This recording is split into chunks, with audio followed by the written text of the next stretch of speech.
everybody, welcome to my channel. My name is Heather and today we're going to have fun with painting. So I'm going to show you kind of a preview of what we're going to do today, and then I'll go over the materials that you'll need if you want to go out and do this on your own. All right, so these are the two paintings that I did last night just to remind myself of all the steps and to make sure I had it down. As you can see, this one is still wet, but it is dry in places. That strip that's moving there, that's the reflection from the light. This one too is still wet, but I think it's more dry than the other one. I think it was thinner as well. And then here are our materials. So you will need, first off, a canvas size of your choice.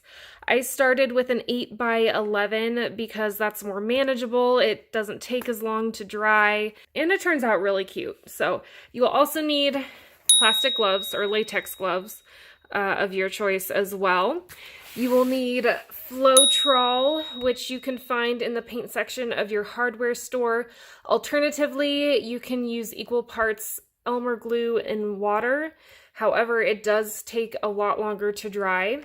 You will need acrylic paint colors of your choice. So for the paintings that I just showed you, we used the pumpkin orange, real blue, and white. Today in the tutorial, we will be using this crimson color, the white, and the blue. You will also need this silicone. Now, this is not any just old silicone that you can buy at Walmart. You can also get this at your hardware store in the automotive section, but it is the 3-in-1 all temp silicone. Now that is important to remember. You'll need some plastic cups, or if you have paint cups that you want to reuse, that's fine too. But we will be mixing the paint in the Floetrol and the silicone in these little cups here. And then we will be layering all those colors and paints in this taller cup. You'll need something to mix it with as well. So whether those, that's popsicle sticks, or if you have something to mix with, but you will need one per color. So I got these skinny sticks at Walmart in the crafts section. And then optionally, you can use a heat gun to bring out the silicone in your painting later.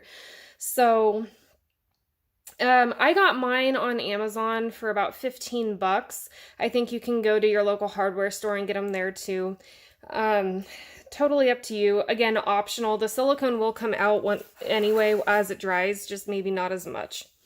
So those are the beginning supplies you'll need. Obviously, as you can see, I've got a tarp down beneath the cardboard here. So if you're working in a space where you don't want the acrylic paints to stain, you are going to need to lay some protective layers down. Also, be sure that you're wearing clothing that you don't mind if it gets stained, because even as neat and as non-messy as you think you're being, inevitably you will get a fingerprint or a swipe of paint somewhere on yourself. I did it last night. It's inevitable. So be aware of that. Now, let's get started. Okay, now before we do anything, I've learned to make sure that our cups are in place before we do any pouring. So as you'll notice down here, these paintings are set up on 4 cups to let the paint drip dry. So before anything else, I like to have these cups in position, and I like to make sure that they are not necessarily sitting here, because the last time I did that, I had some weird paint dry going on. So I like to make sure that they're sitting kind of inside this wooden border here. And I like to just try to have all the cups in the right position before we start pouring, because you will have to pick this up and tilt it and that kind of thing, and then tentatively set it back down. It's not going to be perfect, but it's always better to be prepared. So there we have our canvas set up on those cups. So the first thing you'll want to do is, however many number of colors you're using, you will need that many cups. So I would highly recommend using at least 3 colors. Of course, this is your experiment, so use as many as you want. But the more colors you use, the less of each you will need. So I'm putting my crimson in here, and it looks like I'm just about out. So, and that's probably all I'll need for that anyway. Keep in mind, we will be mixing the Floetrol with this. So this, I could probably use a little more, because I am only using 3 colors. So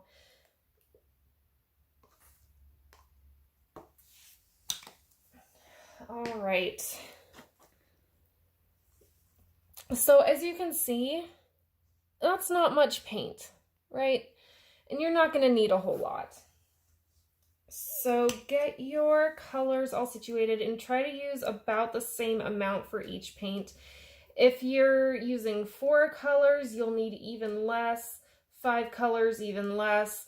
And again, it also depends on the size of painting. So if you're doing an 8 by 11 like me, you can kind of use the same proportions I'm using. If you're doing a bigger painting, a bigger canvas, you'll need more. If you're doing a smaller one, you'll need less. So again, it's all about the experiment. Just use your best judgment, really. That's why I brought a second canvas out here as well, because if I have too much paint left over, I can then layer it over again and pour it onto my second canvas. And you can get these canvases at, I got mine at Hobby Lobby. I got like, I don't know, 10 of them for $10 maybe, or maybe 15. I don't remember. There's a lot, but you can get them for pretty cheap. So then you will want to pour your Floetrol into each cup equal parts to your paint. About equal parts. It does not have to be exact.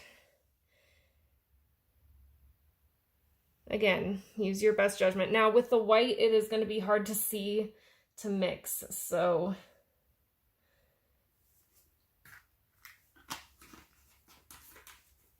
now you'll want to get your popsicle sticks out, or your skinny sticks, or whatever you've got to mix.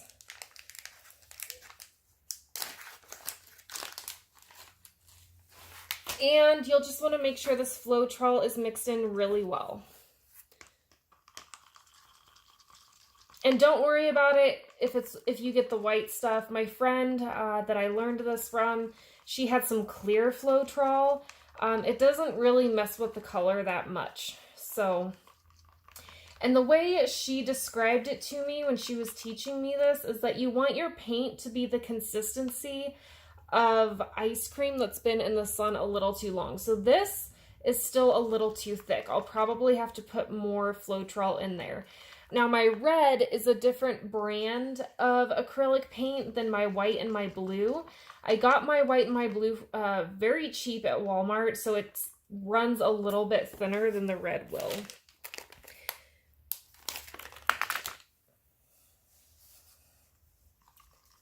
So I may not need to add much more to the blue or to the white, I don't think.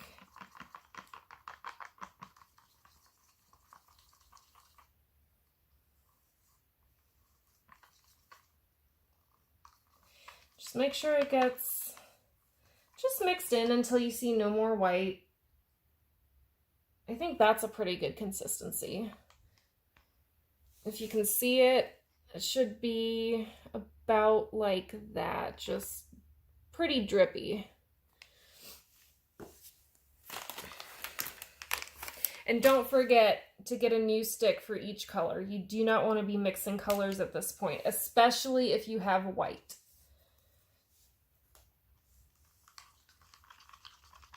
Now, if you are using white and you have white Floetrol, use your best judgment on how it gets mixed up. You can kind of see the difference a little bit, but once it starts getting mixed, it's really, really hard to tell. So just mix it real good for a few minutes. Make sure it's the right consistency.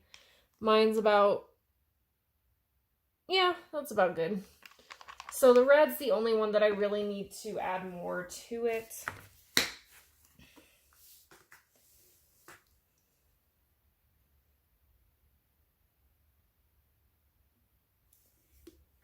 Add a little bit there. Now, if you're taking on a smaller project like me, this size of Floetrol, I think it's, what, 1 quart?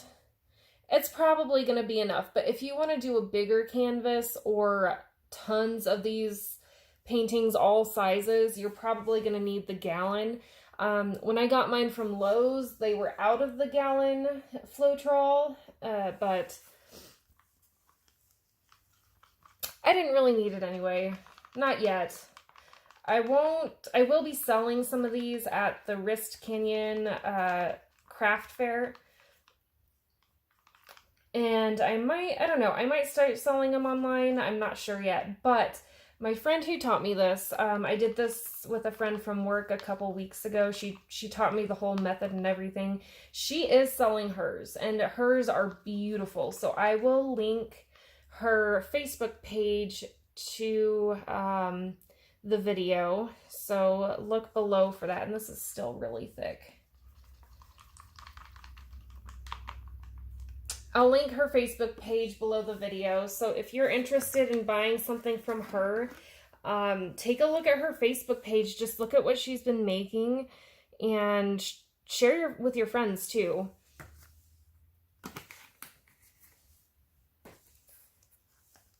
All right, so we're gonna have a lot more red than anything else because it was a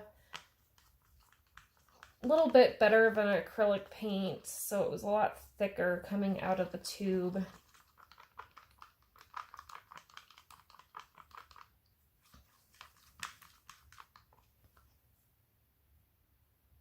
That's pretty decent. That's pretty decent. So now, this part is optional, but if you want to get the cells popping out of your painting, you'll need to add silicone. If you don't want those cells coming out of your painting, the little round pieces that you see over here, then by all means leave the silicone out, but you'll only need to add it to 1 or 2 colors. I would recommend, if you're using only 3, I would recommend adding it to only 1 color. I'm going to add it, I always have trouble deciding which color to add it to because you never know how it's going to turn out. So I think I'm going to go ahead and add it to the blue maybe. And you don't need to dump this in, especially if you're doing a small project. You just need 6 or 7 drops. That is it.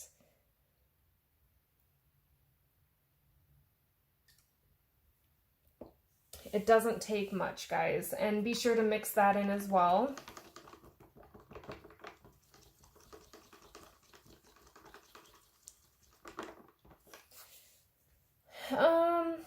I think I added about 8 or 9 drops to that. So I think I'm going to do maybe 4 drops to the red.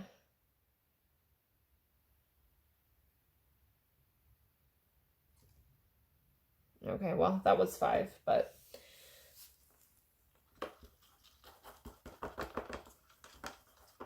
And that's the fun of this project, is you never know how things will turn out or how they'll look.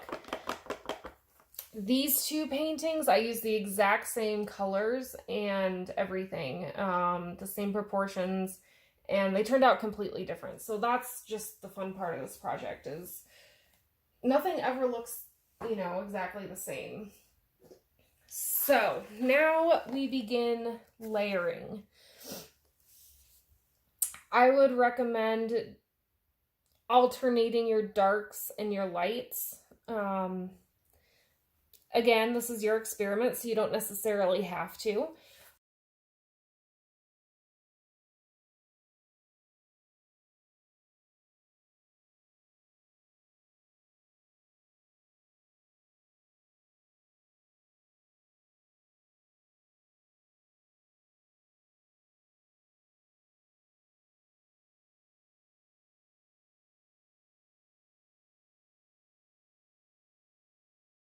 So you don't want to dump each color, like the entirety of each color at first. You just want to layer it. And again, I personally alternate darks and lights, but you can layer it however you want.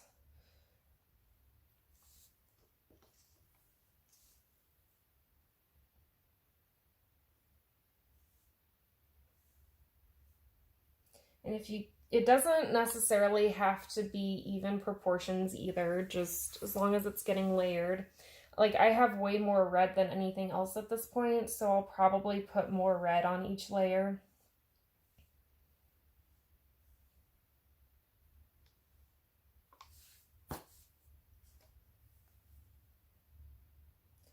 And you are not going to mix this either, these layers. So you don't want to mix them, otherwise you're going to just end up with like a gross brown color.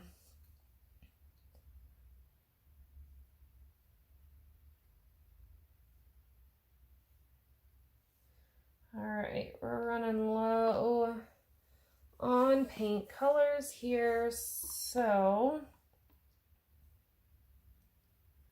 And these actually layered a lot better than the ones last night, which I find interesting. So the more you do this, the more you'll find the things just, there are so many variables and things are just never the same from experiment to experiment. So much red. Okay, we're out of white, which is fine.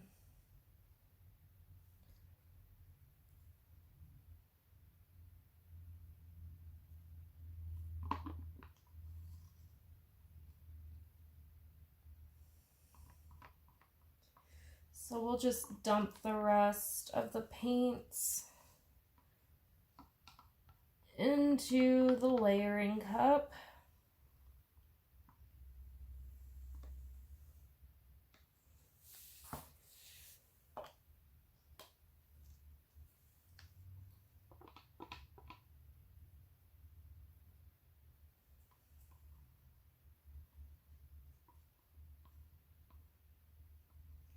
If you guys try this at home, definitely share with me. I have an Instagram, a Pinterest, a Tumblr. You can obviously comment on this YouTube page. I have a website. It's justhf.com. That's JUS as in Sam, THF as in Frank.com, as in just have fun. So feel free to share your own experiments. If you try a different pour, like this is the most basic pour method. I know you can do it many different ways. If you try a different pour method, subcategory of the pour method, please share it with me. I'd love to see it. Okay, so let's get our paint cups out of the way. And I am gonna move the canvas closer. At this point, if you haven't put your gloves on already, I would recommend it because we're going to be doing some tilting and making a bit of a mess.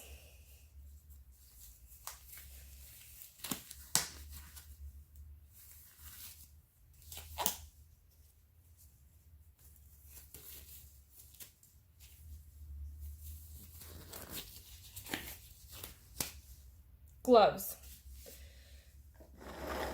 So you'll want to move, and you'll want to make sure your surface is fairly flat. Mine is a little bit tilted, but it's fine.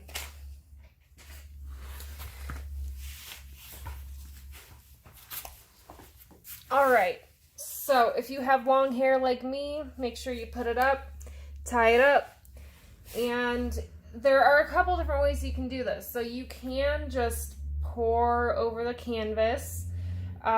You can dump it in one spot, or you can't. I don't like this method because it's difficult, but you can put your canvas on top of the cup and then dump it over. I don't like that one, so we're not going to do it. But if you try it, show me.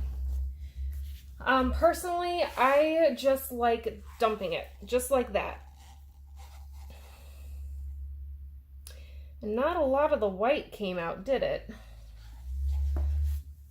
You won't want to spend a lot of time making sure that all the paint gets out of the cup, just because it'll mess with your design a little bit. But just tilt the canvas so that all of it is covered. You will get some spillage. Don't freak out. That's supposed to happen.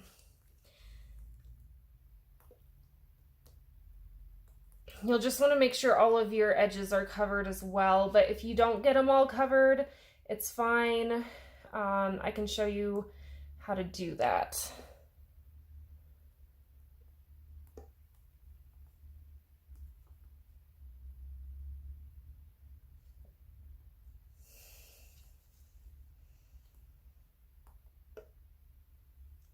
All right, so most of the sides are covered. You will just want to go through once you get your canvas set on your cups here. Mine got moved around a little bit. All right, so see, I don't know if you guys can, but this corner right here, you can still see the canvas. So what you'll want to do is just, I don't know if you guys can see it, but along here where it's dripped, you'll just want to take some of that and dab it onto your exposed canvas. So go to each of your corners and just do that.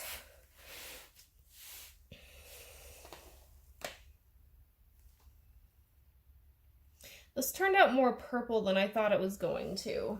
There's a lot of blue and a lot of red, and the white just kind of mixed in. I thought it was going to be more red, white, and blue, but that's fine. We like purple. And then if you opted into the heat gun, you'll want to take your gloves off so that you don't stain your gun, unless you don't care, and then that's fine. But you don't want to get it, heat guns are going to be hot anyway, but you don't want to make it too hot. You're not going to spend too much time using it. So I set mine to 2 or 3, I think, and then I put it on the lowest setting. And this will just help bring out the cells from the silicone. See how it's popping there? I don't know if you guys can see it very well. But if you look carefully, the cells are starting to pop. And you'll just want to go over it a couple times. We're not trying to dry the painting. We are just trying to bring out the silicone cells.